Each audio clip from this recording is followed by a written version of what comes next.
ہمارے حضرت بہت استقامت والے تھے، لیکن پھر بھی فرماتے تھے کہ یہ اللہ کا فضل ہے کہ اللہ نے ہم پہ 5 نمازیں فرض کر دی، آپشنل نہیں رکھا۔ آپشنل ہوتی ہے نا، اختیاری ہوتی ہیں، تو شاید کوئی بھی نماز نہ ہوتی، ہم سے سوچتے ہی رہتے کہ چلو 5 نمازیں پڑھنا ثواب ہے تو پرسوں سے پڑھیں گے۔ اللہ نے ایسی فرض کی ہے کہ زمین آسمان ادھر سے ادھر ہو جائے، سفر میں ہو، حضر میں ہو، بیماری میں ہو، خوشی میں ہو، غم میں ہو، یہ نہیں چھوڑنی، ٹھیک ہے نا؟ تو مجبور ہیں بھائی، اللہ نے کہا کہ میں کوئی عذر مانوں گا ہی نہیں، سفر ہو کچھ بھی ہو پڑھنی ہے۔ ہم پہ ڈال دی جاتی کہ ٹینشن میں ہو تو چھوڑ دو، خوشی میں ہو تو پڑھ لو، تو ہم تو یہی سوچتے رہتے ہیں بھائی ابھی تھکاوٹ ہے، آج رات دیر سے سویا ہوں تو فجر میں اٹھ گئے تو نیند پوری نہیں ہوگی، تو ایسا کریں گے 11 بجے پڑھ لیں گے، یہی سوچتے رہتے۔ اللہ میاں نے کہا کہ رات دیر سے سو جلدی سو، یہ تمہاری ٹینشن نہیں ہے، یہ تمہاری ٹینشن ہے، یہ میرا مسئلہ نہیں ہے۔ میں نے کہہ دیا ہے فجر کا مطلب فجر ہے، ظہر کا مطلب ظہر ہے، عصر کا مطلب عصر ہے۔ ابھی ہم امریکہ گئے نا، تو جہاز جاتے ہوئے سورج کی سمت میں جا رہا ہوتا ہے، تو ایک نماز بھی نہیں آئی راستے میں، ہم نے ظہر پڑھ تو لی، لیکن نہیں بھی پڑھتے تو امریکہ پہنچ کے بھی مل جاتی، کیونکہ سورج کے ساتھ ساتھ چل رہے ہیں۔ واپسی پہ مخالف آ رہے ہیں تو ٹھکا ٹھک نمازیں آ رہی ہیں۔ اب جب ٹھکا ٹھک نماز آ رہی ہے، ایک نماز کا ٹائم، فوراً دوسری نماز، فوراً تیسری نماز، فوراً چوتھی نماز، فوراً پانچویں نماز، اور اللہ نے فرض نماز میں کہا ہے کہ کھڑے ہو کے پڑھو، قبلے کی طرف پڑھو۔ یہ ممکن نہیں ہے تو پھر مجبوراً بیٹھ کے پڑھو، لیکن فرض نماز پھر بعد میں لوٹانی چاہیے، کیونکہ فرض نماز اصل میں قیام بھی فرض ہے اور قبلہ رخ ہونا بھی فرض ہے۔ تو اب ہمارے ساتھ دوست تھے، انہوں نے کہا کیسے؟ میں نے کہا مجبوراً بھائی پڑھنی پڑے گی، اللہ کا حکم ہے، نماز آپ سفر میں نہیں چھوڑ سکتے۔ اللہ نے 4 کی 2 کی ہی اسی لیے ہے کہ میں نے 4 کی 2 کر دی ہیں، چھوٹی کر دی ہے اس لیے کہ چھوڑنا نہیں ہے، آدھی کر لو۔ چھوڑنے کا آپشن ہوتا تو اللہ پھر کہہ دیتا ٹینشن میں ہو تو چھوڑ دینا، نہیں تو پھر پوری پڑھ لینا، یہ کہتا نا اللہ تعالیٰ۔ اب جب نماز کا ٹائم آیا، ہم نے کہا بھائی کہ نماز پڑھنی ہے، تو وہ نماز میں جہاز میں جگہ کہاں دیتے ہیں؟ خیر ہم نے ریکویسٹ کی تو جگہ آگے، انہوں نے کہا آگے جا کے پڑھ لو۔ تو ہم نے کیا کیا، ہم نے کہا بھائی آج کل ایک ایپ آ رہی ہے جو لوگ جہازوں میں سفر کرتے ہیں، اس کا نام ہے حلال حلال فری کر کے کچھ ہے، نام بھول گیا میں، بڑا زبردست نام ہے، آپ لوگ نوٹ کر لیں، وہ کبھی جہاز میں سفر ہو نا، حلال ٹرپ، حلال ٹرپ، یہ ایپ ڈاؤن لوڈ کر لیں اپنے موبائل میں، اور اگر ڈاؤن لوڈ نہیں ہو رہی تو ڈائریکٹ گوگل پہ بھی سرچ کی جا سکتی ہے، حلال ٹرپ گوگل پہ لکھیں تو وہ ایک ویب سائٹ آ جائے گی، وہ کھولیں، وہ آپ سے مانگے گا جہاز کے ٹائمنگ کیا ہے، کدھر سے کدھر جا رہا ہے، کیا تاریخ ہے، آپ اس میں ڈالیں گے ٹھک کر کے، وہ بتا دے گا کہ آپ کی جو گھڑی میں اس وقت ٹائم ہو رہا ہے اس کے مطابق فجر کتنے بجے، ظہر کتنے بجے، عصر کتنے بجے، مغرب کتنے بجے، عشاء کتنے بجے، اور اتنے بجے قبلہ کہاں ہوگا، اتنے بجے قبلہ جہاز میں کس سمت میں ہوگا۔ تو بڑی خاندانی ایپلیکیشن ہے، تو وہ آپ جیسے ہی ڈالیں گے ٹھک کر کے، تو ایک گھڑی آپ ایسی رکھیں جو چینج نہ ہو ٹائم اس کا۔ تو یہ خوب مسئلہ سمجھ لیں کہ جہاز میں آپ کو کھڑے ہو کر نماز پڑھنی ہے، اگر ممکن نہ ہو اجازت نہ دیں پھر مجبوراً بیٹھ کے پڑھیں، لیکن اس نماز کو لوٹا لیں۔ تو ہم نے تو کھڑے ہو کر اجازت مل گئی تھی، ہم نے کہا چلو پڑھتے ہیں۔ اس میں یہ آسانی ہے کہ ظہر اور عصر اکٹھی، لیکن کیسے اکٹھی؟ اس طرح سے اکٹھی کہ ہم نے دیکھا کہ ظہر کا ٹائم ختم ہو رہا ہے، فرض کریں 5 بجے ختم ہو رہا ہے، اور عصر کا ٹائم 5 بجے شروع ہو رہا ہے، تو ہم نے کیا کیا، وضو کر لیا، کیونکہ جہاز کے واش روم میں وضو کرنا بھی آسان کام نہیں ہے، تمیز سے وضو کیا کرو، وہاں پہ ایسا کیچڑ نہ کر دو کہ وہ بولیں نمازیوں پہ پابندی لگا دیں، اس میں وضو تمیز سے، پانی نہ گرے۔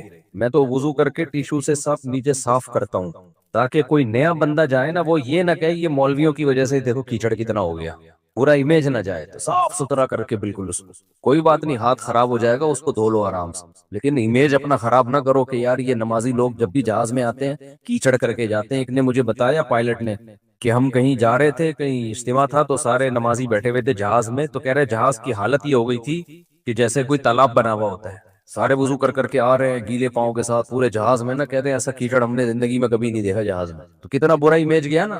تو اس لیے صفائی ستھرائی کر کے وہ ان کو لگے کہ کوئی بات نہیں یار، اگر یہ وضو کر بھی لیتے ہیں تو واش روم میں ذرہ برابر بھی گندگی نہیں ہوتی، تو صاف ستھرا کر کے نکلو باہر۔ اس بیان ابھی شروع کروں گا، لیکن یہ بھی ضروری بات ہے تاکہ جہازوں میں بھی نمازوں کا اہتمام کریں۔ اللہ کو نماز بہت زیادہ محبوب بھی ہے، اور اللہ کے ہاں جتنی ویلیو نماز کی ہے نا، اتنی کسی حکم کی نہیں ہے، اللہ نے نہیں چھوڑی ہے۔ میں نے دیکھا ہے لوگ جہازوں میں نمازیں گول کر رہے ہیں، ٹرینوں میں نمازیں گول کر رہے ہیں، شاپنگ میں نمازیں، ہو بھائی میدان جنگ میں اللہ کہہ رہا ہے، میدان جنگ میں کہ نہیں اگر تم میدان جنگ میں کھڑے ہو کر پڑھ سکتے تو پیدل پڑھ لو، سواری پہ پڑھ لو، اے اللہ بعد میں پڑھ لیں گے نا، جنگ سے جب فارغ ہو جائیں گے پھر پڑھ لیں گے، ابھی کیا ٹینشن ہے؟ اللہ نے کہا ان الصلاۃ کانت علی المؤمنین کتابا موقوتا، نماز مومنین پر مقررہ اوقات میں فرض ہے، یہ نہیں ہے کہ بعد میں پڑھ لو۔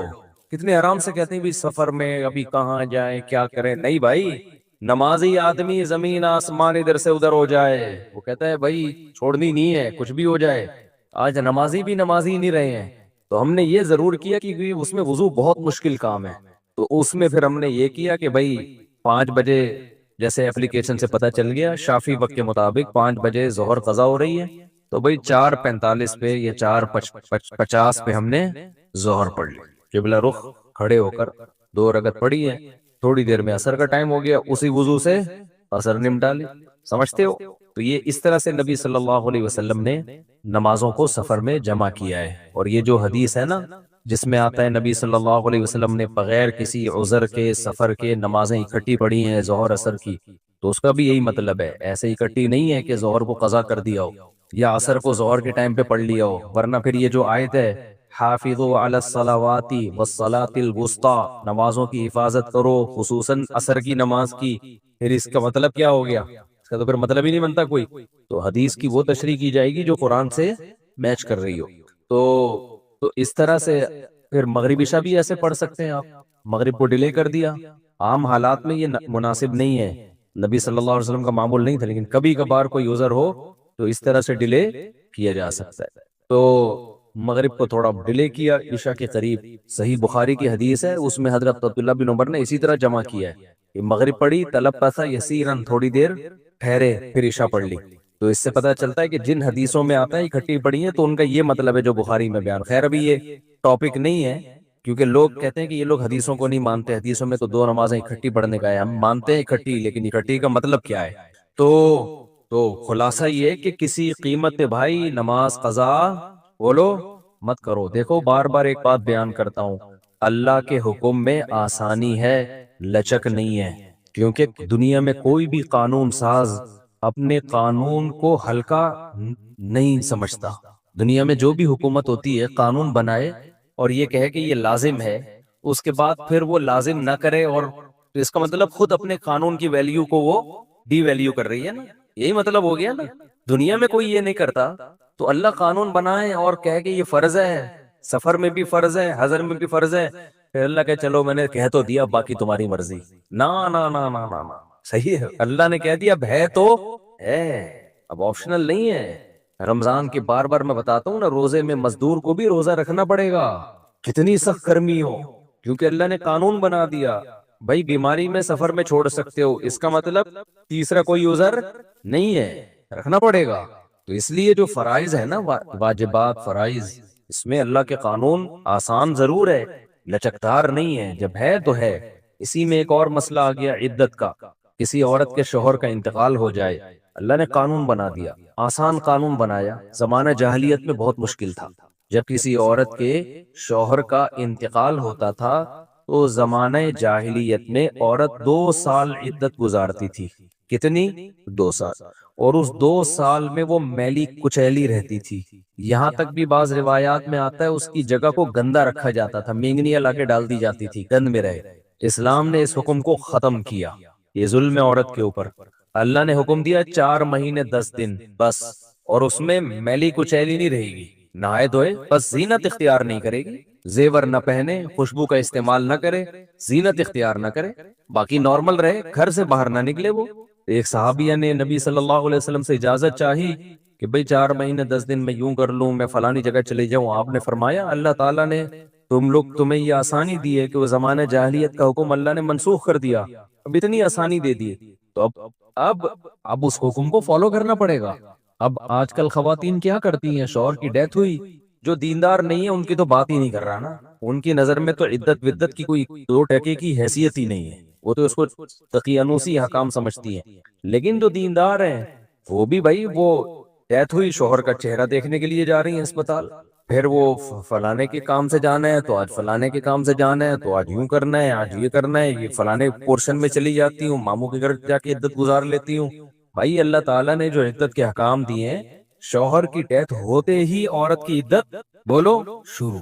اور عدت میں دو کام لازمی ہیں، گھر سے نہیں نکلنا ہے، زینت اختیار نہیں کرنی. اب اس میں لوگ ہمیں تنگ کرتے ہیں، یار وہ چہرہ دیکھنے جانا چاہتی ہے ہاسپٹل میں. بھائی شوہر کو گھر لے آؤ. اگر بیوی نے اپنے شوہر کو دیکھنا ہے، میت کو گھر لے آؤ. عورت نہیں روڈ پہ آ سکتی، جنازے کی چارپائی کے پیچھے پیچھے جا رہی ہوتی ہے گھر سے باہر نکل کے. پھر اللہ کو غضب آئے گا. جب میں نے ایک آرڈر دے دیا ہے اس کو ہلکا کیوں لے رہے ہو؟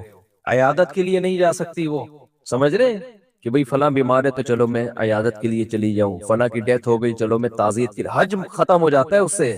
حج کی کتنے مسئلے آتے ہیں، عورت نے حج کی درخواست دی ہوئی ہے، نام آ گیا، حج پہ جانے کی تیاری ہو گئی، شوہر کا انتقال ہو گیا. اب جس دن جانا ہے 4 مہینے تو ہو جائیں گے، 10 دن رہ جائیں گے. تو ہم کہتے ہیں بھائی 10 دن کیا، 1 گھنٹہ بھی رہ گیا ہونا 4 مہینے 10 دن ہونے میں، آپ کو 1 گھنٹہ پہلے بھی نکلنے کی اجازت نہیں. بے شک حج ضائع ہو جائے کوئی بات نہیں، حج کینسل ہو جائے، کیونکہ حج کی فرضیت پہ عدت مقدم ہے. حج اگلے سال بھی ہو سکتا ہے، یہ تو تھوڑی ہو سکتی ہے. تو ہاں یہ اللہ نے آسانی رکھتی ہے کہ جس عورت کا کوئی کمانے والا نہ ہو، اللہ نے لچک، جہاں شدید ضرورت تھی وہاں اللہ نے خود بخود لچک رکھ دی کہ بھوکے تو نہیں مر سکتے نا، کمانے والا کوئی نہیں ہے تو کمانے کے لیے جا سکتی، مجبوری ہے وہی کمانا. اس میں فقہاء نے بیان کیا دن دن میں جائے بغیر زینت اختیار کیے، اور دن دن میں واپس آ جائے، اور صرف کمانے کی حد تک باہر نکلے، ادھر ادھر نہ جائے. اب اس میں خواتین یہ کیوں ایسے کیا، بھائی اللہ کا حکم ہے، اب اس میں آپ کو چونو چرا کی اجازت بولو نہیں ہے، بس آرڈر دے دیا. پھر اللہ نے یہ بھی حکم نازل کر دیا کہ اگر عورت پریگنینسی میں ہے تو بچہ ہوتے ہی اس کی عدت ختم ہو جائے گی. دیکھو ہمارے نبی صلی اللہ علیہ وسلم بھی اللہ کے آرڈر کے سامنے کیسے اپنی عقل نہیں استعمال کرتے تھے. ایک صحابیہ کو حمل تھا، ان کے شوہر کی ڈیتھ ہوئی ہے اور ادھر بچہ پیدا ہو گیا، ادھر ڈیتھ ہوئی اور ادھر فوراً ہی. اب ان کو خیال ہوا بھائی اتنی جلدی تو عدت پوری نہیں ہوتی، تو کیا کر رہے ہیں، نبی نے سے مسئلہ پوچھا گیا، آپ نے فرمایا ختم. جب اللہ نے کہہ دیا وَأُولَاتُ الْأَحْمَالِ أَجَلُهُنَّ أَن يَضَعْنَ حَمْلَهُنَّ، کہ حمل والی عورت کی عدت یہ ہے کہ بچہ جن لے. تو بچہ جن دیا تو اللہ نے تو نہیں کہا کہ 1 سیکنڈ بعد جنے یا 1 سال کے بعد جنے، اللہ نے یہ کہا ہے اللہ نے قرآن میں. تو ہمارے نبی بھی اللہ کے حکم کو کیسے فالو کرتے تھے نا. اگر یہی بچہ پہلے پیدا ہو جاتا، پیدا ہوتے ہی شوہر کی موت ہو جاتی. فقہا بہت باریک مسائل بیان کرتے ہیں، اور آج کل کے اسکالر نا ان کا مذاق اڑاتے ہیں کہ دیکھو یہ اتنی باتوں میں لوگوں کو الجھایا ہوا ہے. فقہا نے بیان کیا کہ ادھر بچہ پیدا ہوا، کیونکہ ایسا ممکن ہے، قانون جب لکھا جاتا ہے تو امکان کو بھی لکھا جاتا ہے کہ ابھی آدھا بچہ پیدا ہوا ہے اور شوہر کی ڈیتھ ہو گئی تو کیا ہوگا. ایک ہے بچہ پیدا ہوتے ہی شوہر کی ڈیتھ ہو جائے، تو بچہ چونکہ پہلے پیدا ہوا ہے، شوہر کی ڈیتھ بعد میں ہوئی ہے، تو اب عدت کیا ہوگی، اب 4 مہینے 10 دن چلے گی. ادھر شوہر کی ڈیتھ ہوئی اور فوراً بچہ پیدا ہو گیا تو عدت ختم. اب ایسے بھی کیس قیامت تک کے لیے دین آیا ہے نا، ایسا بھی ممکن ہے کہ شوہر کی ڈیتھ ہوئی اور بچہ آدھا پیدا ہوا ہے اور ادھر ڈیتھ ہوئی اس کی، یعنی ولادت ہو رہی تھی اور شوہر کا انتقال. امکان تو ہے نا، لا جب لکھا جاتا ہے نا تو اس میں امکانات بھی لکھے جاتے ہیں. تو فقہا نے اس میں بھی بحث کی ہے کہ اس صورت میں کیا ہوگا، یا عورت کنفیوز ہے، پتہ ہی نہیں چل رہا کہ جب اطلاع ملی ہے تو بچہ پیدا ہو چکا تھا یا نہیں ہوا تھا. اس کے بھی فقہا نے احکام لکھے ہیں، تو بہت باریکیوں میں جا کے، تاکہ آئندہ آنے والے لوگوں کو کنفیوژن نہ ہو. آپ کتاب میں جا کے دیکھو، ہر مسئلہ فقہا نے ڈسکشن کی ہے اور اس کو بیان کیا ہے. تو ذرا سے فرق سے عدت کا حکم چینج. لیکن کیوں اتنا احتیاط کیوں؟ بھائی اللہ کا جب لا ہے تو وہ 2 اور 2 4 کی طرح ہے. سمجھتے ہو کہ نہیں سمجھتے ہو؟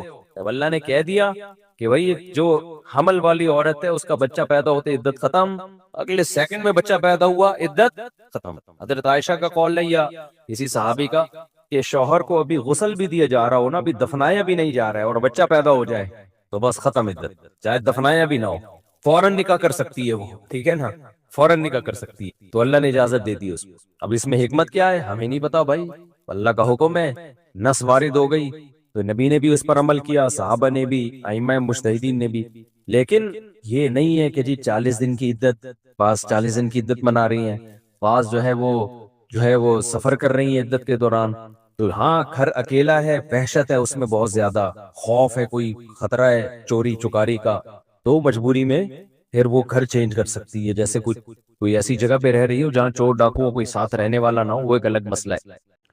دودھ پیتے بچے کی الٹی کیا ناپاک ہے؟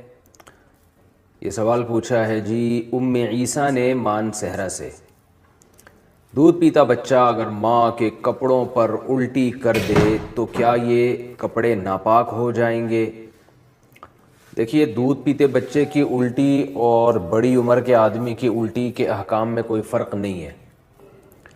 اگر منہ بھر کے الٹی ہوئی ہے، یعنی منہ بھر کا مطلب کہ بہت زیادہ الٹی ہوئی ہے اور منہ فل جیسے بھر جاتا ہے، تو چاہے بڑے کی الٹی ہو یا بچے کی الٹی ہو، دونوں ناپاک ہیں۔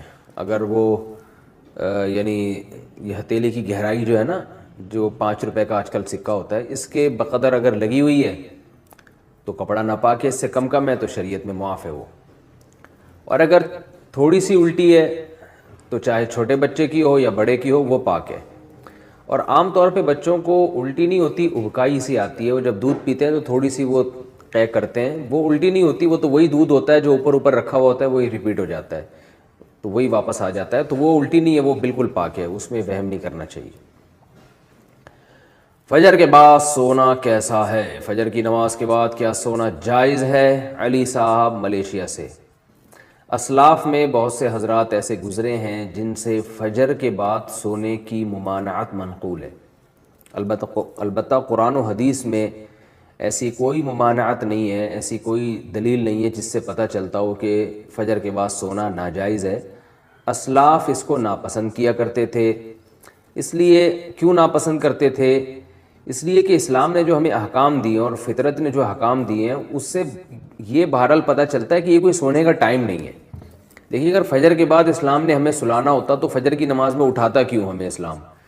یعنی یہ تو عجیب سی بات ہوئی نا، کسی کو اٹھا کے دوبارہ سلایا جا رہا ہے۔ تو اسلام نے فجر کی نماز رکھی ہے یہ بتانے کے لیے کہ یہ اٹھنے کا ٹائم ہے، اور فطرت بھی یہی کہتی ہے کہ آپ فجر کے بعد نہ سوئیں۔ پرندوں کو دیکھ لیں، جانوروں کو دیکھ لیں آپ، کہ پرندے صبح صبح کیسا چہچہانا شروع کر دیتے ہیں، بلکہ مرغا تو تہجد کے وقت سے ہی اذانیں دینا شروع کر دیتا ہے۔ اور آپ صلی اللہ علیہ وسلم نے فرمایا لا تسبوا الدیک فإنہ یؤذن للصلاۃ، مرغے کو برا مت کہا کرو، اس لیے کہ وہ اذان کے لیے، وہ نماز کے لیے جگاتا ہے۔ تو جو فطرت کہتی ہے اسلام وہی کہتا ہے، اور جو اسلام کہتا ہے فطرت وہی کہتی ہے، وہ یہ ہے کہ رات کو جلدی سوئیں اور صبح جلدی اٹھیں۔ اللہ تعالیٰ نے ہمیں جو رات ہے نا، قرآن سے پتہ چلتا ہے جعل لکم اللیل لباسا والنوم سباتا، کہ اللہ نے رات کو ہمارے لیے لباس بنایا، نیند کو کاٹنے کا ذریعہ بنایا، اور رات ہمارے لیے سونے کے لیے بنائی ہے۔ دن وجعلنا النہار معاشا، دن میں ہمیں کام کاج کے لیے پیدا کیا اللہ تعالیٰ نے۔ تو یہ غیر فطری بہرحال ہے، اور رسول اللہ صلی اللہ علیہ وسلم نے ترغیب بھی دی ہے کہ صبح اپنے کاموں کا جلدی آغاز کیا جائے۔ حدیث میں آتا ہے، آپ صلی اللہ علیہ وسلم نے فرمایا، صحیح حدیث ہے، بورک لامتی فی بکورہا، فرمایا میری امت کے لیے اللہ نے صبح کے وقتوں میں برکت رکھی ہے۔ صبح صبح کوئی بھی کام شروع کیا جائے گا تو اس میں برکت ہوگی۔ افسوس کے ساتھ کہنا پڑتا ہے کہ بہت سے غیر مسلموں نے اس پر عمل شروع کر دیا۔ چائنا میں آپ دیکھیں، لوگ صبح صبح اٹھ جاتے ہیں۔ میں تھائی لینڈ میں تھا، فجر کی نماز کے بعد میں نکلا تو ساری مارکیٹیں کھلی ہوئی تھیں، تو جو کام مسلمانوں کے کرنے کا تھا وہ غیر مسلم کر رہے ہیں۔ ہاں، البتہ یہ ہے کہ جب آپ رات جلدی سوئیں اور صبح جلدی اٹھ جائیں تو پھر دوپہر کو قیلولہ کریں۔ سونے کا ٹائم دوپہر کو ہے، اس کی بہت تاکید ہے قرآن و سنت میں۔ قیلوا فإن الشیطان لا یقیل، آپ صلی اللہ علیہ وسلم نے فرمایا قیلولہ کیا کرو، شیطان قیلولہ نہیں کرتا۔ اور صحابہ، تابعین، اسلاف سب کی سنت ہے۔ گورے یہاں تک لکھتے ہیں کہ جب مسلمانوں کی خلافتیں تھیں تو پورا اہل اسلام دوپہر کو کھانے کے بعد سویا کرتا تھا، تھوڑی دیر آرام کرتے تھے، اور اس سے بہت زیادہ انسان کو طاقت ملتی ہے، دماغی بھی، جسمانی بھی، سکون بھی ملتا ہے، اور وہ بہت تیار ہو جاتا ہے بہت دیر تک کام کاج کرنے کے لیے۔ تو جو سونے کا جو نیچرل ٹائم ہے وہ ہے عشاء پڑھتے ہی آپ سو جائیں، اور رات کو بہت جلدی اٹھیں آپ، یعنی 5 6 7 گھنٹے، 5 گھنٹے 6 گھنٹے، کسی کو بہت زیادہ سو لیا تو 7 گھنٹے سو جائے گا، تو 5 6 گھنٹے کی نارملی نیند پوری کرنے کے بعد آپ اٹھ جائیں، اور پھر فجر کی نماز سے 10 15 منٹ پہلے آپ تھوڑی دیر کے لیے ایک شارٹ نیپ جسے کہہ سکتے ہیں، بہت تھوڑی سی دیر آرام وہ کر لیں، وہ بھی سنت ہے۔ یعنی آپ رات بہت جلدی سو گئے، عشاء پڑھتے ہی بہت جلدی رات کو اٹھ گئے آپ، کیونکہ کئی گھنٹوں کی آپ کی نیند پوری ہو جائے گی اگر آپ عشاء کے بعد سوتے ہیں، اور پھر فجر کی نماز سے پہلے آپ تھوڑی دیر، اذان کے بعد نماز سے پہلے 10-15 منٹ آپ تھوڑی دیر ہلکی سی نیند لے لیں، اس سے دوبارہ فریش ہو جائیں گے. اس کے بعد پھر آپ دوپہر کو کھانے کے بعد تھوڑی دیر آرام کریں، سوئیں. تو یہ جو نیچرل یعنی سونے کی یہ روٹین ہے، تو یہ بہت اس کی یعنی سنت سے بھی ثابت ہے، صحابہ سے بھی، اسلاف سے بھی. البتہ یہ کوئی فرض واجب نہیں ہے، کیونکہ بعض لوگوں کی روٹین ایسی ہوتی ہے کہ وہ بیچارے رات کو نہیں سو سکتے، ان کے کام نائٹ ڈیوٹی ہے کسی کی، یا کسی کو اسٹڈی کے لیے فرصت ہی اس ٹائم پہ مل رہی ہے، یا اور کوئی ایسا مسئلہ ہے کسی کے ساتھ، تو اس کا کوئی فرض واجب سے تعلق نہیں ہے. تو ایسی کنڈیشن میں اگر کسی کی رات کو نیند پوری نہیں ہو سکتی تو فجر کے بعد بھی وہ سو سکتا ہے، کیونکہ نیند پوری نہ کرنا یہ زیادہ نقصان دہ بنسبت اس کے کہ آپ غلط ٹائم پہ سو کے نیند پوری کر لیں. یہ پھر بھی نسبتاً بہتر ہے، نیند ہی نہیں ہو پھر تو بہت بڑے نقصانات ہو جائیں گے. تو نیند تو روٹی سے زیادہ ضروری چیز ہے. تو اس لیے نیند پوری کرنے کے لیے اگر کسی کو مجبوراً فجر کے بعد سونا پڑتا ہے تو کوئی حرج نہیں ہے اس میں، لیکن نارملی اسلام نے اس کو پسند نہیں کیا ہے، کیونکہ اسلام دین فطرت ہے. تو حلال و حرام سے اس کا تعلق نہیں ہے، بہتر اور مستحب بہرحال یہ نہیں ہے. اور آپ صلی اللہ علیہ وسلم کی ترغیب بھی ہے کہ صبح کے وقت میں اللہ تعالی نے میری امت کے لیے برکت رکھی ہے، تو اپنے کاموں کا فجر کے فوراً بعد سے آغاز کر دینا چاہیے. اور وہ وقت ویسے بھی ذکر و تسبیحات کا وقت ہے، یہ ایکسرسائز کریں آپ اس میں. بڑی خاندانی بات کیا کرتے تھے، آج وہ باتیں ہمیں سمجھ میں آ رہی ہیں. اس وقت تو ہم مدرسے میں ہی رہتے تھے نا، باہر دنیا میں نکلے نہیں تھے، تو ہم کہتے ہیں پتہ نہیں کس قسم کی باتیں کر رہے ہوتے. آج جب دنیا میں نکلے ہیں تو پتہ چلا بھائی بڑی صحیح قسم کی باتیں کر رہے ہوتے. حضرت فرماتے تھے دنیا کی محبت کے 2 شعبے، اصل میں تو 3 شعبے ہیں. جب ہم کہتے ہیں نا دنیا سے محبت نہ کرو، تو اس کے بہت سارے شعبے، لیکن میجر شعبے اس کے 3 ہیں. یہ 3 چیزوں کو کہا جاتا ہے دنیا سے. نمبر 1 حب باہ. باہ کا مطلب شہوت پرستی، ٹھرک. لڑکیوں کو دیکھنے کا ہر وقت، فحش فلمیں کا، اور ہر وقت جو ہے نا حلال پہ کم بخت کو قناعت ہی نہیں ہو رہی ہے. کچھ ایسے ٹھرکی سوسائٹی میں ہوتے ہیں کہ نہیں ہوتے؟ کہیں کوئی انٹی گزر رہی ہو تو گھر تک پہنچا کے آئیں گے اس کو. اپنی بیوی سے بات کرنے کا ٹائم نہیں ہے، ہر ایک کی بیوی کو گھور گھور کے ان سے برداشت ہی نہیں ہوتا. اٹ از کالڈ ٹھرک. یہ حب باہ کہلاتی ہے. کیا کہلاتی ہے؟ اس کو لفظ یاد رکھ لیں، حب باہ. باہ ہونی چاہیے. باہ کہتے ہیں مردانگی کو. یہ باہ تو ضروری چیز ہے صحت کے لیے. یہ نہ ہو تو آدمی شادی کیسے کرے گا، اولاد کیسے ہوگی، بیوی سے محبت کیسے کرے گا. لیکن باہ ایک حد سے آگے تجاوز کرتی ہے تو یہ ٹھرک بن جاتی ہے. یعنی حب باہ کا اردو میں آسان نام لفظ کیا اس کے لیے؟ ٹھرک. نہیں یہ بات سمجھ میں؟ تو باہ تو ہونا ضروری ہے. اگر باہ ہی ختم ہو جائے گی تو پھر تو آدمی نہیں رہے گا نا، وہ تو پجامہ ٹائپ کی چیز بن جائے گا بالکل.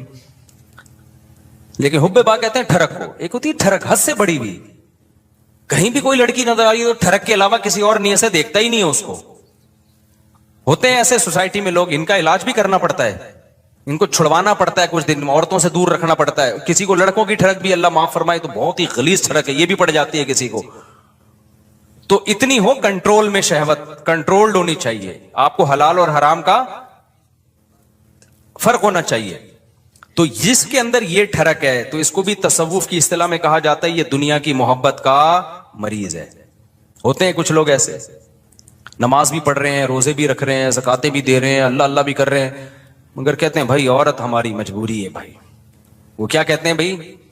تو بس وہ کہیں بھی ایسے میں نے دیکھا کاؤنسلنگ کرنے والے نیک لوگ کسی خاتون کو سمجھا رہے ہیں کہ اپنے شوہر سے محبت کرو. اتنی محبت سے سمجھایا کہ عورت کو اس سے محبت ہو گئی، کیونکہ اس مرد کے اندر ٹھڑک تھی. یہ سمجھاتے ہوئے اس کی نیت کیا تھی؟ خراب. بعض لوگ ہوتے ہیں تمیز سے سمجھا رہے ہوتے ہیں، ایسے ایٹیٹیوڈ عورت کے سامنے پیش کر رہے ہوتے ہیں تو عورت اس سے متاثر ہو جائے. تو بتاتے نہیں ہیں کہ ہم برے ہیں، لیکن ایٹیٹیوڈ سے لگتا ہے کہ بھائی تم 2 نمبر آدمی ہو. تم کیا ہو؟ ایک آدمی کہا میں کسی داڑھی والے کے پاس اپنی بیگم کو لے کر گیا تاکہ وہ میری بیگم کو سمجھائے. وہ داڑھی والا کہہ رہا آدھا گھنٹہ تک میری بیگم ہی کو دیکھتا رہا کم بخت. کہہ رہا مجھے اتنا غصہ آیا تو میں نے کہا تم پہلے تحقیق تو کر لو کہ کس کے پاس لے کے جانا ہے، کس کے پاس لے کے نہیں جانا. سمجھواؤ اس آدمی سے رہے ہو جس کے بارے میں خود خطرہ ہے. گئی اتنا نہ سمجھا، ایسا نہ ہو یہ سمجھا کے اپنے ساتھ ہی لے جائے. بعض لوگ سمجھانے کے لیے گھر پہنچ جاتے ہیں. تو ٹھڑک کہ بھائی جو اللہ نے آپ کے لیے بنائی ہے وہ آپ کی ہے، باقیوں سے نا امید، ختم، ہماری کچھ نہیں لگتی، ایسی کی تیسی جاؤ بھائی.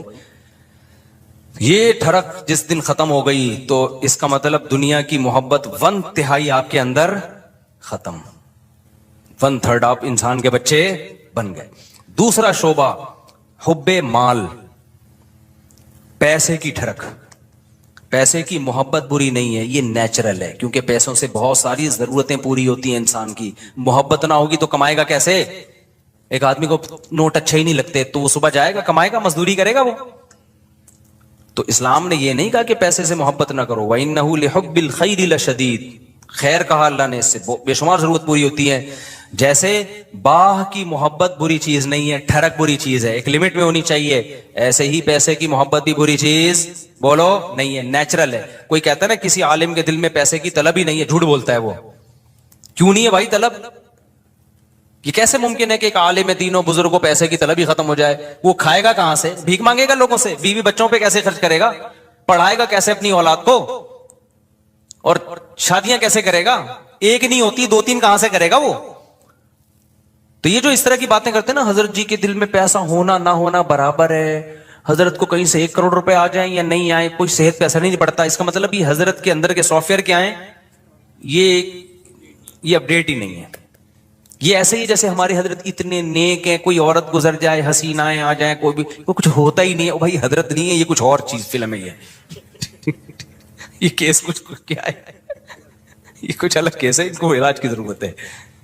وہ میں اکثر لطیفہ سناتا رہتا ہوں، وہ پرانا ہو گیا بہت، اب دوبارہ سنا دیتا ہوں۔ وہ ایک دیہاتی کسی مولوی صاحب کے پاس گیا کہ مولوی صاحب متقی، بار بار قرآن کہتے ہیں متقی جنت میں جائیں گے، متقی جنتی، متقی کسے کہتے ہیں؟ وہ بیچارے دیہاتی مولوی تھے، انہوں نے کہا متقی اسے بولتے ہیں جو حسینائیں گزر جائیں بال ہلاتی ہوئی لہلاتی ہوئی، اسے کچھ بھی نہیں، اتنا نیک ہے اسے کوئی فیلنگ ہی پیدا نہیں ہوتی۔ تو وہ بیچارہ دیہاتی، اس نے بولا اچھا اس کو تو ہماری زبان میں اس کو تو ہجڑا بولتے ہیں، تو جنت صرف ہجڑوں کے لیے بنی ہے کیا؟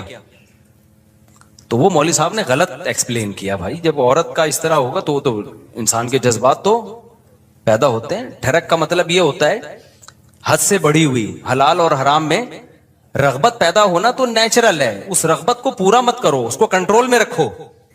دیکھو کوئی آدمی اپنے پیسوں سے نہاری کھا رہا ہے، خوشبو سے آپ کو بھی دماغ ہو جاتا ہے بعض دفعہ، یار ہوٹل سے ہم گزر رہے ہوتے ہیں نا، بڑی زبردست سی خوشبو آتی ہے، بعض دفعہ ہمیں بڑی خوشبو آئی تو کیا کرتے ہیں ہم؟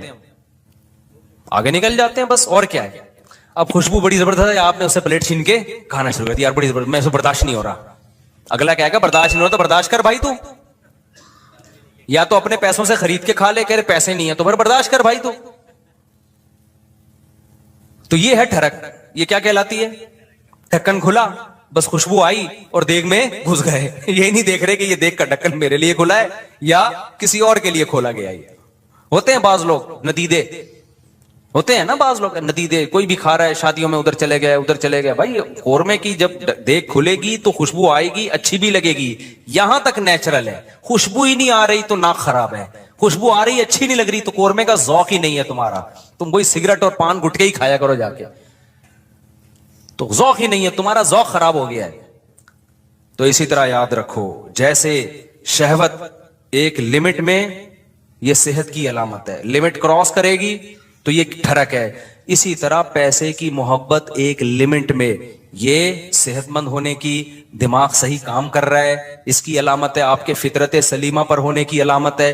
جس میں یہ محبت ہے ہی نہیں پیسے کی ذرا سی بھی، اس کا مطلب بھائی یہ پاگل ہے، اس کا دماغ، پاگلوں میں محبت بچوں میں تھوڑی ہوتی ہے، بچوں کو جو بالکل چھوٹا بچہ ہے جس کو پیسے کا نہ پتا ہو، 5000 کا نوٹ پکڑاؤ، 5 روپے پکڑاؤ، اسے کوئی فرق، وہ کھانا شروع کر دیتا ہے، ایسے ہی کرتا ہے نا، پھاڑ دیتا ہے وہ۔ لیکن ایک ہے ٹھڑک پیسے کی، وہ ٹھڑک کیا ہے؟ حلال حرام کی پرواہ کیے بغیر کمانا، ہر وقت اس کی فکر کو مسلط کر لینا، پتہ بھی ہے دنیا مسافر خانہ ہے، لہذا پیسہ مل جائے اچھی بات ہے، نہیں ملا تو کوئی بات نہیں، روکھی سوکھی سا گزارا کر لیں گے۔ تو یہ کیا ہے؟ یہ اس کی علامت ہے بھائی یہ محبت لمٹ میں ہے۔ پھر اس پیسے سے آخرت بھی کماتا ہے، صدقہ خیرات بھی کرتا ہے، اسے پتا ہے یار جب مجھے یہاں پیسے کی ضرورت ہے تو صدقہ کر کے آگے بھی تو بھیجو نا۔ یہ کیا بات ہے، ہزاروں سال جہاں رہنے ہیں وہاں تو پیسہ انویسٹ کر نہیں رہا، اور جہاں تھوڑے دن رہنا ہے ادھر بنائے چلا جا رہا ہے، تو یہ بھی ٹھڑک ہے، یہ محبت نہیں ہے، بلکہ یہ حد سے بڑی ہوئی محبت. اور تیسری چیز جس کو حب دنیا کہا جاتا ہے وہ ہے شہرت کا شوق. ہر جگہ میری ٹانگ اونچی رہے. اس میں بھی ایک جائز ہے. ہر شخص چاہتا ہے کہ میری عزت ہو. یہ بری چیز نہیں ہے. اپنی بےزتی پہ بےزتی محسوس ہر ایک کو ہوتی ہے. یہ بری چیز نہیں ہے. جن لوگوں کو اپنی بےزتی پہ بےزتی محسوس نہیں ہوتی نا وہ عزت دار لوگ نہیں ہوتے. وہ نارمل لوگ نہیں ہوتے. وہ پھر بےزتی ہوتے ہیں. وہ جیسے ایک آدمی کسی علاقے میں گیا اور آ کے کہتا ہے شکر ہے میری اس علاقے میں عزت نہیں ہے. لوگوں نے پوچھا اس میں شکر کی کیا بات کر رہے؟ اگر عزت ہوتی تو آج میری بہت زیادہ بےزتی ہو چکی تھی. لیکن بےزتی ہوئی ہے لیکن وہ مجھے محسوس نہیں ہوئی کیونکہ میری پہلے سے عزت ہے ہی نہیں. عزت تمام نعمتوں میں سب سے بڑی نعمت ہے. سمجھ رہے ہو؟ سب سے بڑی نعمت کیا ہے؟ عزت. لیکن لہذا اس عزت کو عربی میں کہتے ہیں جاہ. وجیح سنا ہے نا لفظ وجاہت والا. تو اور دوسرا لفظ سمجھا تو جاہ. تو ایک جاہ کی محبت کی ایک نیچرل ہے. کوئی بھی بچہ بھی اپنی بے عزتی پسند نہیں کرتا. لیکن یہ جاہ لمٹ میں ہوگی تو ٹھیک ہے. لمٹ کراس کرے گی تو کیا ہے؟ پھر یہ حب جاہ کہلاتی ہے. ہوس کہلاتی ہے. اس کو تصوف کی اصطلاح میں کہتے ہیں حب جاہ کا مریض ہے. کیا مطلب؟ جہاں کا موقع نہیں آپ وہاں بھی جاہ تلاش کرنے کی فکر میں لگے ہوئے ہو. مثال کے طور پر آپ کے بڑے بیٹھے ہوئے ہیں, کوئی ڈیبیٹ ہو رہی ہے, وہ بڑے بات کر رہے ہیں, آپ کو یہ لگا کہ یار میں یہ تو سارا یہ بحث کر کے سارا کریڈٹ ان کو چلا جائے گا, تو میں بھی اپنی موجودگی کا احساس دلاؤں کہ مجھے بھی پتا ہے یہ سب مجھے بھی آتا ہے. آپ نے وہاں بیچ میں بولنا شروع کر دیا. یہ حد سے بڑی ہوئی محبت ہے جہاں کی. یہ بدتمیزی ہے. بھائی تم چپ کر جاؤ, بیٹھے ہوئے ہیں بڑے, وہ سمجھا دیں گے. آپ کسی ڈاکٹر کے پاس جاؤ نا, بعض دفعہ ڈاکٹر سے کچھ پوچھ رہے ہو, ڈاکٹر چپ بیٹھا تو دوسرا بولنا شروع کر دیتا ہے لمبی. ابے تو چپ کر جا, ہم پوچھ کس سے رہے ہیں؟ اینکروں میں بھی دیکھا ہوگا نا, کبھی کسی حکیم کو ڈاکٹر کو بلائے انٹرویو لے رہے ہیں, اس کو کم بولنے دے رہے ہیں, خود کیا کر رہے ہیں یہ بتانے کے لیے ہمیں زیادہ پتا ہے, یہ بے وقوف ہم نے ویسے ہی بلا لیا بٹھا کے. یہ حد سے بڑی ہوئی جاہ ہے. اس کو کہتے ہیں حب جاہ. اس کو کیا کہتے ہیں؟ یہ لفظ یاد رکھ لیں, حب مال, حب جاہ, حب با. یہ یاد رکھیں. یہ آپ کو سوسائٹی میں اس کے مریض بہت نظر آئیں گے. بلکہ سوسائٹی میں مت دیکھو, سب سے پہلے کس کو دیکھو کہ میں تو کہیں اس کا مریض نہیں ہوں, میرے اندر تو یہ بیماری نہیں ہے. سمجھتے ہو کہ نہیں سمجھتے؟ میرے اندر تو بیماری نہیں ہے یہ. تو اب اس میں کیا ہوتا ہے کہ یہ جو حب جاہ کا مسئلہ ہے نا, یہ بہت کامن ہے. مذہبی اسکالرز میں تو بہت زیادہ ہوتا ہے. یہ جو کہتے ہیں نا ابو حنیفہ کی تقلید نہیں کرو, مطلب کیا ہوتا ہے کہ یار لوگ مجتہدین کے پیچھے جائیں گے تو ہمارا منجن نہیں بکے گا, ہم سے کون فتویٰ لے گا پھر. مقلد کہہ دیتا ہے آرام سے, بھائی میرے پاس علم کم ہے, میں ابو حنیفہ کو فالو کرتا ہوں, میں امام شافعی کو فالو کرتا ہوں, بھائی ہم کیا ہے, ہم ان کے مقابلے میں کیا ہیں, جاہل ہیں. وہ مان لیتا ہے آرام سے. آج کل کے مذہبی اسکالر نہیں مانتے. وہ یہ منہ سے پھوٹ دیں کہ ہم محقق نہیں ہیں, تو لوگ کہیں گے جب نہیں ہو تو پھر کیا کر رہے ہو بیٹھ کے یہاں پہ. لہذا وہ ہوتے نہیں ہیں, لیکن ٹانگ اونچی رکھنے کے لیے بڑی بڑی پھینکتے ہیں کہ ہم ہیں ہم ہیں ہم ہیں ہم ہیں ہم ہیں. میں مانتا ہوں ان میں کچھ صحیح لوگ بھی ہوتے ہیں, سارے برے نہیں ہوتے. میجورٹی حب جاہ کی مریض ہوتی ہے. میجورٹی کس کی مریض ہوتی ہے؟ حب جاہ, کہ میری طرف آؤ میری طرف آؤ. یہ بڑی بھی محبت ہے. یہ وہ نہیں ہے جو نیچرل ہے, یہ ہوس ہے, یہ عزت کی ہوس ہے. اور اللہ کو عزت کی ہوس پسند نہیں ہے. قرآن کہتا ہے تلک الدار الاخرہ نجعلها للذین لا یریدون علوا فی الارض. ہم آخرت اسی کو دیں گے جو زمین میں اپنی برتری نہیں چاہتے. یہاں برتری سے ناجائز برتری مراد ہے. ہر جگہ اپنی ٹانگ اونچی رکھنا.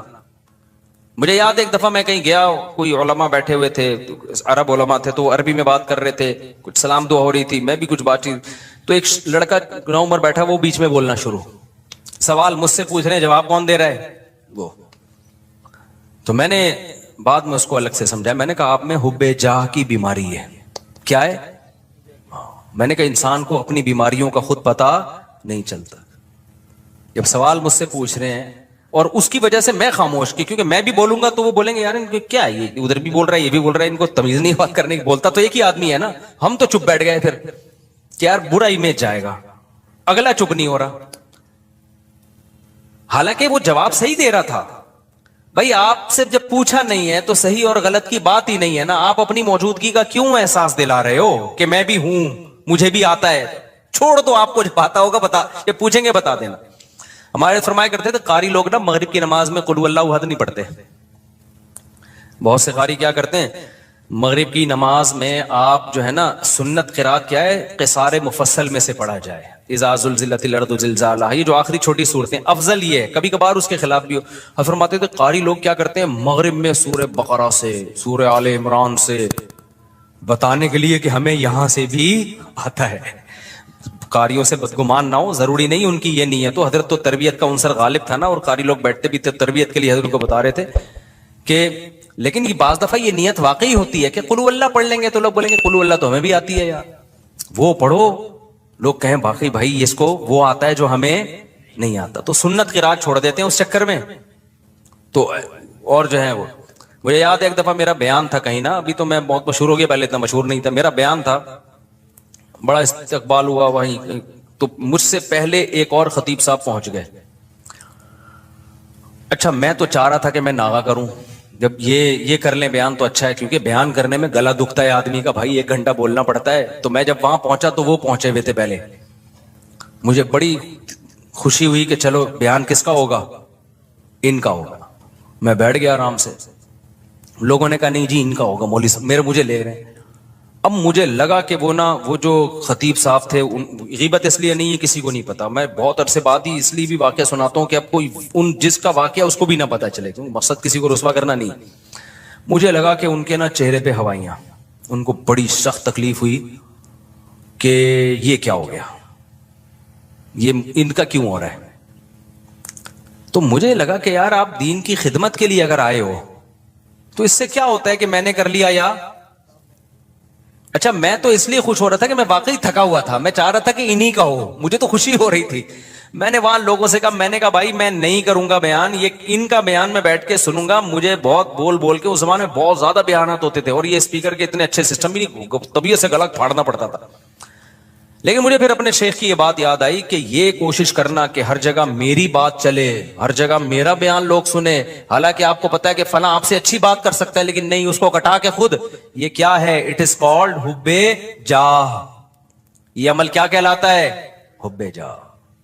وہ عزت حاصل کرنے کی کوشش کرو جس کے اہل ہو, دوسروں کو پیچھے ہٹا کے عزت کی کوشش کرنا, یہ حب جاہ کہلاتا ہے. یہ عمل سمجھتے ہو کہ نہیں سمجھتے ہو؟ تو ہر جگہ ہے, یونیورسٹیوں میں بھی ہے, کالجز میں بھی ہے, سائنسدانوں میں بھی ہے. سائنسدانوں میں بہت ایجاد کوئی اور کرتا ہے, سارے سائنسدانوں میں نہیں ہوتا, لیکن یہ کامن بیماری ہے. یہ بڑے سے بڑے طبقے سے لے کے چھوٹے سے چھوٹے طبقے میں سب میں ہوتی ہے بیماری, کہ جو ہے وہ لوگ چاہتے ہیں کہ بھئی وہ کیا ہو. اس کو قرآن نے کیا کہا, فرمایا کہ وَيُحِبُّونَ أَن يُحْمَدُوا بِمَا لَمْ يَفْعَلُوا. اہل کتاب کے جو علماء تھے نا, جو ایمان نہیں لاتے تھے اور حب جاہ کے مریض تھے, قرآن نے کہا ان کے اندر یہ مرض ہے کہ یہ چاہتے ہیں کہ جو کام انہوں نے نہیں کیا اس پہ بھی ان کی تعریف ہو. کام کوئی اور کر رہا ہے, تعریفیں کس کی ہوں, ان کی ہوں. یہ عمل کیا کہلاتا ہے, حب, یاد کر لو نا یار, کچھ تصوف کی اصطلاحات ہے, حب جاہ کہلاتا ہے. اصطلاحات یاد کرنے کا فائدہ ہوتا ہے جب چیز نظر آئے گی آپ بولیں گے یہ وہی ہے بھائی, یہ ٹھڑک ٹھیک ہے, یہ ٹھڑک ہے, یہ حب مال ہے, اور یہ حب جائے. تو ان 3 چیزوں سے اپنے آپ کو بچا لینا, اس کو قرآن نے کہا ہے وَجَاءَ رَبَّهُ بِقَلْبٍ سَلِيمٍ, جو قیامت کے دن اللہ کے پاس آئے گا صاف دل کے ساتھ, اس کے لیے جنت ہے. صاف دل کا کیا مطلب, حب جاہ سے بھی پاک ہو, حب مال سے بھی پاک ہو, اور حب باہ سے بھی پاک ہو. اور بھی شعبے ہیں لیکن وہ اتنے امپورٹنٹ نہیں, جیسے کھانے کی ہوس, یہ بھی دنیا کی محبت ہے. ہر وقت دل کرتا ہے کچھ کھاتا رہوں میں بیٹھ کے, ہاتھ ہی نہیں رکتا کم وقت کا, یہ بھی دنیا کی محبت ہے. لیکن یہ بیماری بہت زیادہ نہیں ہے, اور جب مرنے لگتا ہے تو چھوڑ دیتا ہے, ڈاکٹر خود ہی چھڑوا دیتے ہیں, بس کر مر جائے گا دھماکے سے پھٹ پھٹا کے. روزہ ہی نہیں رکھا جاتا کبھی, بہت سے لوگ سے روزہ نہیں رکھا جاتا, کہہ رہے ہیں ہمیں تو بھائی ہر وقت کچھ نہ کچھ. یہ بھی حب, اس کو حب جاہ نہیں کہتے, یعنی خواہشات کا غلام ہے. تو خواہشات کے بہت سارے شعبے ہیں, ہر خواہش میں لمٹ, لیکن 3 شعبے بہت بڑے ہیں. ان میں حب باہ ہے, حب مال ہے, اور حب جاہ ہے. تو یہ جو 3 شعبے ہیں نا بڑے خطر. اور یہ اچھا, اب اس میں کیا ہے, سب سے گھٹیا کون سا سی محبت ہے, دیکھو کچھ بیماریاں, یہ تینوں بیماریاں تو سمجھ میں تھوڑی تھوڑی آ گئی, میں کبھی اور وقت میں انشاءاللہ, یہ بہت اہم ٹاپک ہے, اس کو کسی اور وقت میں بہت ڈیٹیل سے میں انشاءاللہ اس کو ایکسپلین کروں گا. ابھی اس کو سمجھو. یہ پہلی بات تو یہ صاحب, یہ تینوں کیا ہیں؟ بیماریاں ہیں. یہ تینوں کیا ہیں؟ یہ نارمل ہونے کی علامت نہیں, یہ تینوں ٹھرک ہیں, اور یہ انسان کا سکون سب سے پہلے کیا کرتی ہیں؟ برباد. جن میں یہ تین بیماریاں آ گئی نا, اب حب جا آ گئی نا, وہ اسی میں لگا رہے گا میری ٹانگ سب سے اونچی. اور ظاہر ہے نہیں ایسا ہوتا بھائی, آپ کی ساری تمنائیں, پھر ذرا ذرا سی بات پہ غصہ کرتا ہے, تکبر میں جاتا ہے, اوٹ پٹانگ حرکتیں شروع کر دیتا ہے.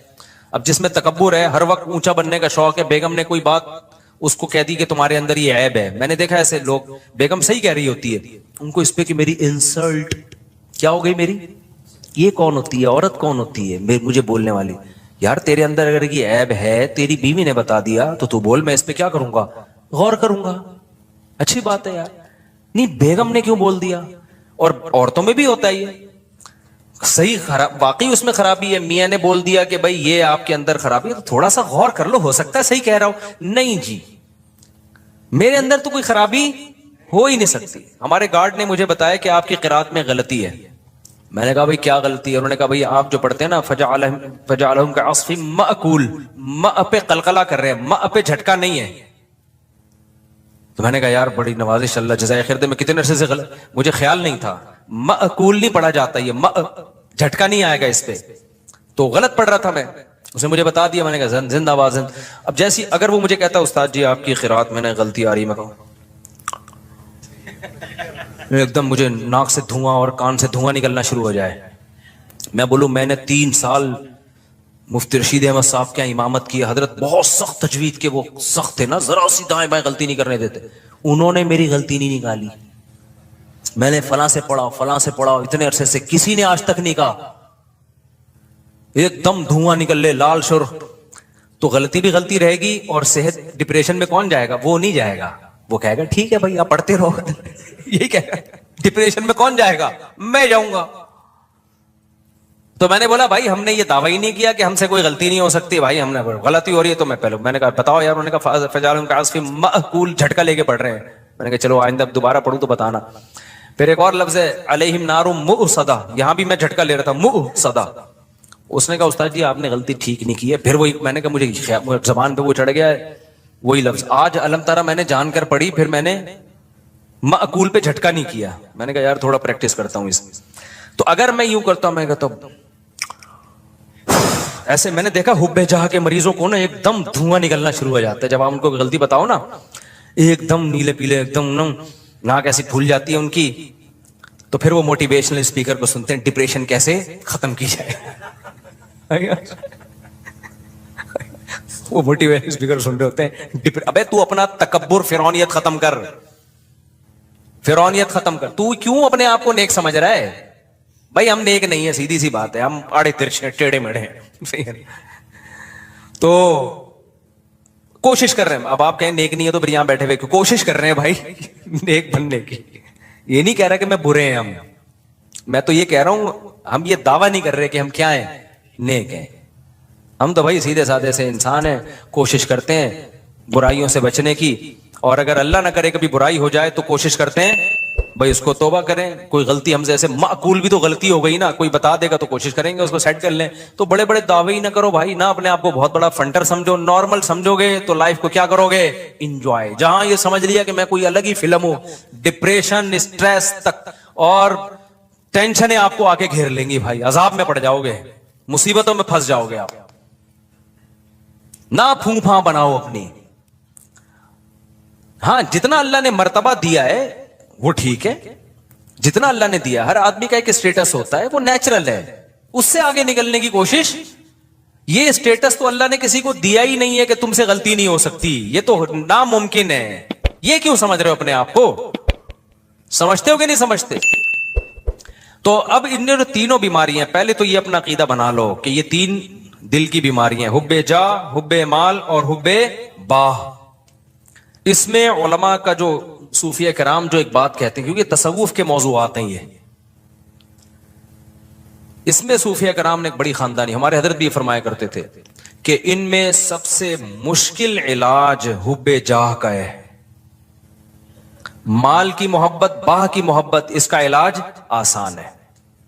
ٹھرکی ہوتا ہے نا عورت کے, تھوڑے دن دور رکھو, اللہ اللہ کرواؤ, ٹھیک ہو جاتا ہے. شادی کرنے سے بھی بہت فرق پڑ جاتا ہے. اس یعنی حب باہ کا آسان ہے. اس سے زیادہ مشکل علاج کس کا ہے؟ حب مال کا. سب سے مشکل علاج کس کا ہے؟ حب جاہ. یہ جو ٹانگ اونچی رکھنے کا شوق ہے نا, کہ ہر جگہ میں, یہ میں سب سے مشکل سے نکلتی ہے انسان کی, اور اللہ کو سب سے نفرت اس میں سے ہے. لیکن کچھ بیماریاں کا علاج مشکل ہوتا ہے لیکن وہ گھٹیا نہیں ہوتی. کچھ بیماریوں کا علاج آسان ہوتا ہے لیکن ہوتی وہ بہت گھٹیا ہیں. مثال کے طور پر آپ کو شوگر ہے جی, لوگوں نے آپ پوڈ کاسٹ میں آپ کا جو ہے نا انٹرویو لے جا رہا ہے, سر آپ کو کوئی بیماری تو نہیں ہے, آپ کو شوگر تو نہیں ہے, آپ چائے میں چینی ڈال رہے ہیں, آپ کیا مجھے تھوڑی سی شوگر ہے, میں تھوڑا چینی سے کیا کرتا ہوں, اوائڈ کرتا ہوں. اس سے کوئی بے عزتی نہیں ہوگی آپ کی. کیا خیال ہے بھائی؟ اگر پوڈ کاسٹ میں آپ سے پوچھا سر آپ کو کوئی پرابلم تو نہیں ہے, آپ تھوڑا ہل رہے ہیں, کہ مجھے بواسیر ہے اصل میں, بے عزتی کا خطرہ ہے یا نہیں ہے؟ کیا خیال ہے بھائی؟ تو شرماتا ہے آدمی. اور آسان پوڈ کاسٹ چھوڑو, رشتہ لینے گئے نا, یہاں بہت اچھی طرح سمجھ میں آتا ہے. رشتہ لینے گئے, لڑکی والے نے پوچھا آپ کیا کرتے ہیں, میں یہ کرتا ہوں, آپ کو کوئی بیماری تو نہیں ہے؟ دیکھیں میرے نا مجھے تھوڑی سی وہ بیماری یہ ہے کہ شوگر میں ویسے کنٹرول میں رکھتا ہوں لیکن مجھے کوئی ایسا مسئلہ نہیں ہے. بہت زیادہ شوگر بولے گا تو پھر انکار کر دیں گے نا, لیکن یہ کہ تھوڑا بہت کبھی کبھار شوگر, لیکن وہ کنٹرول میں چل جائے گا. آپ نے گیا, آپ کو کیا بیماری؟ مجھے بواسیر رہتی ہے ہر وقت. مجھے کیا رہتی ہے ہر وقت؟ اب یہ گھٹیا سمجھی جاتی ہے. نامرد ہونا بھی گھٹیا سمجھا جاتا ہے. تبھی کسی پیغمبر کو کوئی گھٹیا بیماری نہیں ہوئی ہے. سمجھ رہے ہیں؟ پیغمبروں کو بخار ہوتے ہیں, پیغمبروں کو کھانسی بھی ہو سکتی ہے, اور بھی بیماریاں ہوئی ہیں. کوئی پیغمبر نامرد, کیونکہ مرد کے لیے نامردانگی والی جو بیماری ہے یہ گھٹیا سمجھی جاتی ہے سوسائٹی میں. اللہ پیغمبروں کو اس عیب سے کیا رکھتے ہیں؟ وہ عیب جس سے ان کی عزت کم ہو جائے, اس عیب سے اللہ پاک رکھتے ہیں پیغمبروں کو, تاکہ ان کی سوسائٹی میں عزت رہے. عزت رہے ان کی سوسائٹی میں. پیغمبروں کو برس کی بیماری نہیں ہوتی, کوڑ کی بیماری نہیں ہوتی. تو اب یہ خوب اچھی طرح سمجھو کہ یہ جو 3 بیماریاں ہیں نا, حب با, حب جا اور حب مال, ان میں سب سے مشکل علاج ہے حب جا کا. لیکن سب سے گھٹیا بیماری جو ہے نا, گندی پلید, وہ حب مال ہے. حب با بھی نہیں ہے وہ. سمجھ میں آ رہی ہے بات؟ یہ علماء کا اجماع ہے کہ وہ کیا ہے؟ حب مال. وجہ اس کی یہ کہ انسان فراری سے دل بہلا رہا ہے تو کھلونا نا بھائی. وہ جو حب جاہ کا مریض ہے نا, وہ انسانوں کی نظر میں بڑی بننے کی کوشش کر رہا ہے. تو انسان کی تو ایک ویلیو ہے بھائی, انسان ہی نظر کی نظر میں تو عزت چاہتا ہے. یہ عزت کا بھوکا ہے. تو عزت دار عزت تو چاہتا ہے نا یہ, اور یہ کس پہ؟ کھلونوں پہ مر رہا ہے, مٹی کی بنی ہوئی چیزوں پہ مر رہا ہے. تو یہ گھٹیا مریض ہے. اور آج اس گھٹیا پن کو ایک فیشن بنا کے پیش کیا جاتا ہے. میرا بنگلہ, میری گاڑی. ابے تو کیا کھلونے دکھا رہا ہے لوگوں کو؟ تو آدمی ہے یار. تو اپنے نالج شیئر کر لوگوں کے ساتھ کہ میرے پاس یہ ڈگری ہے, مجھے یہ ایوارڈ ملا ہے, سلوٹ کرنے کا دل کرے گا. تو گاڑیاں دکھا رہا ہے اپنی, تو دکھا رہا ہے میری یہ سائیکل ہے, میری یہ بائک ہے, میری یہ گاڑی ہے. ایک تو ہوتا ہے ویسے ہی کوئی اپنی اظہار نعمت کے لیے دکھا رہا ہو, وہ برا نہیں ہے. یہاں دکھا رہے ہوتے ہیں شو مارنے کے لیے کہ یہ کامیابی ہے, میں دنیا کا کامیاب انسان ہوں, میرے پاس یہ گاڑی ہے, میرے پاس لینڈ کروزر ہے, میں کامیاب. فضول بات کر رہا ہے. تو بلند ذوق نظر نہیں ہے جو مرنے والوں پہ مر رہا ہے. مٹی کے کھلونے ہیں میرے بھائی. یہ اگر اتنی کمال کی چیزیں تو قارون اور فرعون والی حرکتیں کر رہا ہے تو چھچور پنا. موسیٰ علیہ السلام اللہ کے کلیم, کوہ طور پر موسیٰ سے اللہ کی باتیں ہو رہی ہیں, اللہ کا پیغام لے کر آئے, اور فرعون کیا چھچور پنے پہ آیا ہوا تھا؟ یہ ہاؤلاء الانہار تجری من تحتی, یہ میرا بنگلہ ہے, یہ میرا, وہی باتیں کر, یہ میری سواری ہے, یہ میرے نہریں ہیں. موسیٰ کے پاس تو کچھ بھی نہیں ہے. کوئی ڈھنگ کی بات کی اس نے؟ اللہ کہے گا یہ کلیم اللہ ہے بھائی. یہ کلیم اللہ ہے, یہ میرا پیغمبر ہے, یہ تورات لے کر آئے گا, یہ اللہ کا پیغام لے کر آئے گا. اور فرعون کیا 2 ٹکے کی باتیں کر رہا ہے؟ وہی گھٹیا سوچ, یہ میری گاڑی ہے, یہ میرے باغات ہیں, ہاؤلاء الانہار تجری من تحتی. میرے جو ایکچولی جو میرا محل ہے نا, جو میرا جو پیلس ہے, اس میں 20 نہریں ہیں. یہ وہی ایک آبشار میں نے الگ بنائی ہے, یہ والی آبشار میں نے الگ بنوائی ہے, فلاں انجینئر سے بنوائی, فلاں سے بنوائی. یہ تو اس کو کیا کہا جائے گا بھائی؟ بلند ذوق نظر نہیں ہے. ٹھیک ہے یہ تیرے پاس یہ نعمتیں ہیں تو ٹھیک ہے, کبھی اس کو ولاگ میں لا بھی سکتا ہے, کوئی حرج نہیں ہے کہ جی مجھے اللہ نے یہ نعمت دی ہے. ویسے ہی لوگ کر رہے ہوتے ہیں, لیکن اس کو یہ بتا کے شو کرنا کہ میں کامیاب انسان ہوں, اور جن کے پاس یہ چیزیں نہیں ہیں وہ کامیاب لوگ نہیں ہیں, یہ اس کی علامت ہے کہ یہ بندہ 2 ٹکے کا نہیں ہے. اس کی بہت گھٹیا سوچ ہے, بہت گھٹیا سوچ, بہت ہی گھٹیا سوچ ہے اس کی.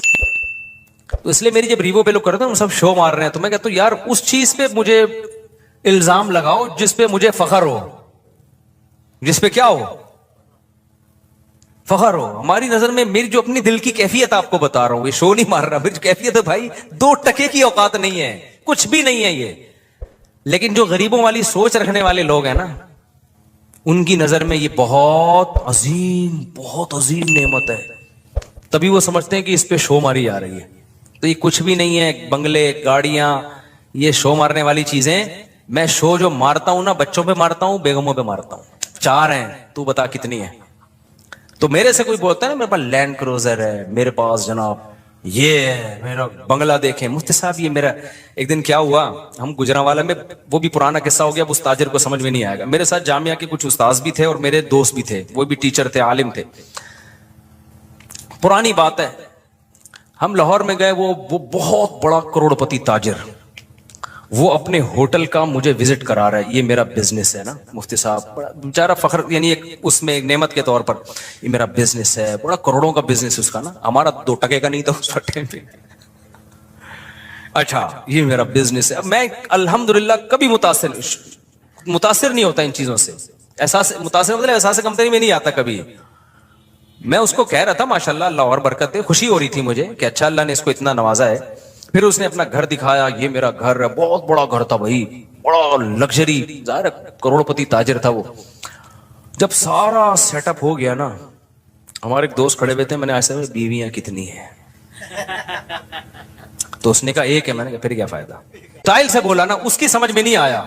اور یہ جو میرے ساتھ دوست تھے نا 1 مہینے تک ہنستے رہے ہیں, یہ کہہ رہے یار اس کی 2 ٹکے کی ویلیو آپ نے 1 منٹ میں اس کو 2 ٹکے کا نہیں چھوڑا آپ نے. اور یہ جامعہ آنے کے بعد سبق میں بھی ہنستے رہے.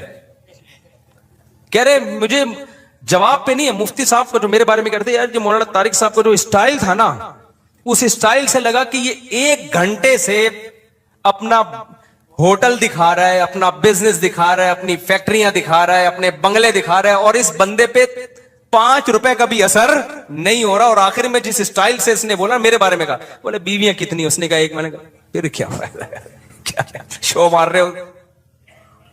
اس وقت ہماری 3 تھی. ہم نے کہا کیا کر رہے ہیں, اس سے ہم بہتر ہیں. نہ ہمارے پاس یہ ہوٹل ہے, نہ ہمارے پاس یہ بنگلہ ہے, نہ ہمارے پاس یہ. ابے نیچرل لائف تو ہماری ہے میرے بھائی, کیا کرنا ہے تو نے, کتنا کھا لے گا, پراٹھا انڈا ملائی, اس کے علاوہ چوتھی کیا چیز کھائے گا بھائی. تو وہ ہم بھی کھا لیتے ہیں یار, ہمارا اتنا بڑا ہوٹل نہیں ہے, لیکن پراٹھا بھی کھا لیتے ہیں, انڈا بھی کھا لیتے ہیں, ملائی بھی کھا لیتے ہیں. جس دن مکھن کھانے کا دل چاہے مکھن بھی کھا لیتے ہیں, نہیں تو انڈے چھولے کھا لیتے ہیں ہم. دوپہر ہم بھی دال چاول کھا لیتے ہیں, تو بریانی کھا لے گا تو ہم کبھی دال چاول کھائیں گے. بریانی دوست تو بریانی کھائی بھی نہیں آتی انسان سے. کیا ہے اتنا بڑا تیرا بنگلہ ہو گیا, اتنی گاڑی, ابے کیا گاڑی, اوبر میں چلے جاؤ, رکشے میں چلے جاؤ, 2-4 دن کے بعد عادی ہو جاتا ہے آدمی. کیا مسئلہ ہے اس میں, اتنی بڑی گاڑی کے کیا کرنا ہے, بٹن دبانے سے. اب تو بٹن دبا یوں کھول لے شیشہ, اس پہ فخر اڑتے ہیں, بٹن دباؤ شیشہ اوپر جا رہا ہے, بٹن دبایا. ابے بھائی بٹن لیس بھی اگر ہو گئے نا, دیکھنے سے شیشہ نیچے جا رہا ہو, پھر بھی دوسری بیوی شیشے سے کیا ہے بہتر ہے. یہ کیا خیال ہے. میرے پاس FX گاڑی تھی نا, وہ یوں کرتا تھا اس کو, پھر بھی اوپر نہیں جاتا تھا. اتنی پرانی گاڑی تھی اس وقت میرے پاس, اس کا وہ کنڈا میں گھماتا تھا, پھر بھی شیشے کی مرضی ہے اوپر جائے یا نہیں جائے. پھر بھی ہم کیا کر رہے تھے, ہم نے کہا پھر بھی ہم کیا ہیں, ہم خوش ہیں الحمدللہ. تو جب میں نے اس کو اتنا, اس لاہور کے تاجر نے مجھے اپنا وزٹ کرایا, کروڑوں اربوں, میں نے آخر مجھے بیویاں کتنی ہیں, اس نے کہا نا 1. میں نے کہا پھر کیا فائدہ یار, گھنٹے سے تو ہمارا ٹائم ضائع کر رہے ہیں اللہ کے بندے. تو ہمارے استاذ ہیں, وہ ان کو جو میرے دوست بھی ہیں, ان کو جامعہ کے استاذ ہیں, ان کو میرے اسٹائل پر نا فی البدیہی جواب پر اتنی ہنسی آئی. کہہ رہا یار اس بندے کی شکر ہے اس نے وہ سمجھا نہیں میری بات کو نا, کہ اس کے مینٹل لیول سے اوپر کی چیزیں تھی. غریب آدمی کیا سمجھے ہماری باتیں یار, ہمارے لحاظ سے تو غریب تھا نا, وہ کیا سمجھے, اس کے مینٹل لیول سے